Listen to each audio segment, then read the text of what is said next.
Rheem offers a variety of water heater models, including both gas and electric options.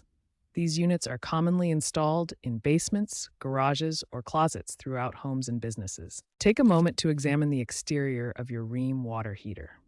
For electric models, you'll find the control panel with temperature settings and power indicators. For gas models, look for the gas valve and thermostat controls. Both types have clearly marked water inlet and outlet pipes. For gas-powered Rheem water heaters, it's especially important to locate the gas supply line and shutoff valve. The shutoff valve is typically a red-handled lever that allows you to quickly stop gas flow to the unit. The supply line connects the valve to the heater's gas inlet. Before proceeding with any maintenance or operation, always consult your Rheem water heater's installation and operation guide. This important document is usually taped to the side of the unit and contains model-specific instructions, safety information, and troubleshooting tips. Safety is paramount when working with gas appliances.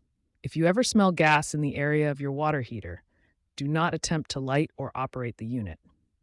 Immediately evacuate the area and contact a qualified technician or your gas company for assistance. First, turn the gas control knob to the off position and wait 5 minutes for any gas to clear. After 5 minutes, turn the knob to pilot and press and hold it down. While holding, press the igniter button repeatedly until you see the pilot light lit in the sight glass. Continue holding the knob down for about 1 minute after the pilot light is lit, then release it slowly.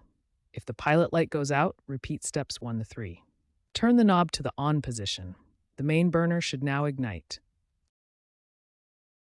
For electric heaters, locate the double pole breaker for the water heater in your breaker panel.